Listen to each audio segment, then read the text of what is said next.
अस्सलाम वालेकुम। आज हम बात कर रहे हैं कोरमे के बारे में। कोरमे के रंग, रूप और ज़ायके से तो आप सब लोग वाकिफ़ होंगे, लेकिन उसकी हिस्ट्री के बारे में आज मैं ये वीडियो बना रही हूँ। और जो कोरमे की हिस्ट्री है, वो बड़ी पुरानी है। उसकी जो रूट्स हैं, वो हमें सेंट्रल एशिया में मिलती हैं और उसके बारे में बहुत कुछ लिखा गया है हिस्ट्री में और मुख्तलिफ़ उसमें राय जो है उनका इज़हार किया गया है, मुख्तलिफ़ पॉइंट ऑफ व्यूज़ हैं उसके बारे में, कोरमे के बारे में। तो सबसे पहले हम बात करते हैं, कोरमा वर्ड कहाँ से आया? ये जो कोरमे का लफ्ज़ है, ये इसकी क्या हिस्ट्री है?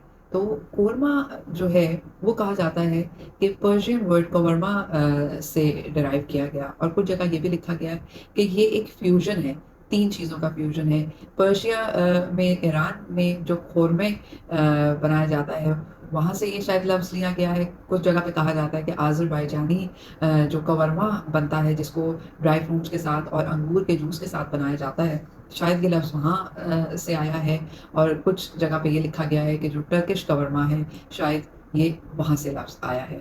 और जो कवरमा एक टर्मिनोलॉजी है, वो असल में उस मेथड को कहा जाता है जिसके अंदर गोश्त की भुनाई की जाती है। जब भी गोश्त भुनाई करके जो है वो तैयार किया जाता है, तो कवरमा वर्ड जो है वो इस्तेमाल किया जाता है। अब जो कोरमा हमारे यहाँ बनता है, वो कोरमा जो है वो सब कॉन्टिनेंट का कोरमा है, जिसको कहा जाता है कि मुग़ल सल्तनत से इसकी शुरुआत हुई।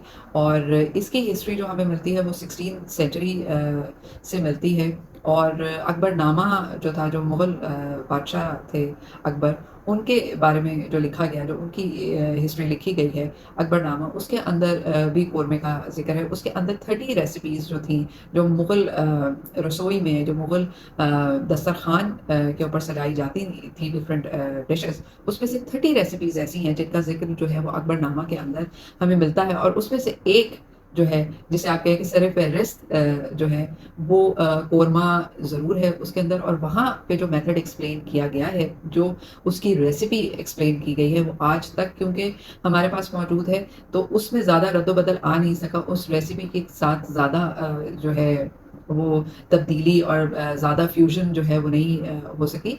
लेकिन डिफ़रेंट जो सबकॉन्टिनेंटल आपके सेक्टर्स हैं, उसके अंदर वो हर तरह से बनाया गया। जैसे मुग़लई कोरमा जो है, या आप जिसे कहें शाही कोरमा बनता है, साउथ इंडियन कोरमा बनता है। कहीं इसके अंदर मलाई शामिल कर दी जाती है, कहीं इसके अंदर खोया शामिल कर दिया जाता है। कोरमे का जो मुग़लई वर्ज़न है, वो कहा जाता है कि 16th सेंचुरी में डेवलप किया गया था और ये डेवलप हुआ था under the supervision of Mir Bakawal. और अगर आप हिस्ट्री को पढ़ें, तो उसमें आप देखेंगे कि शहंशाह अकबर जो थे, उनके दरबार के जो 9 रत्न थे, जो 9 उनके आप समझ लें वज़रा थे, जो की पोज़ीशन होल्डर्स थे, उसमें एक मीर बकावल थे। और उनके सुपरविज़न में ये कोरमा जो है, ये तैयार किया गया था। जो मुग़लई वर्ज़न है, वो तैयार किया गया था। और हिस्ट्री ये कहती है कि ये जो राजपूत खानसामा थे, उन्होंने जब ये डेवलप की रेसिपी, और जब उन्होंने ये पकवान तैयार किया, तो फिर उन्होंने इसको नाम दिया कुरमा। राजपूत एक ट्राइब है कुरमा, उनकी जो शुजाअत थी, उनकी जो दलेरी थी, उसके ऊपर, और उनके लिए वो बहुत स्पेशल एक ट्राइब था, तो उनके ऑनर में ये उस कबीले के नाम के ऊपर इसका नाम जो है वो कोरमा रखा गया। तो आपको डिफरेंट डेफिनेशंस मिलेंगी कोरमे की, और डिफरेंट रिवायात जो हैं वो इसके बारे में आपको मिलेंगी।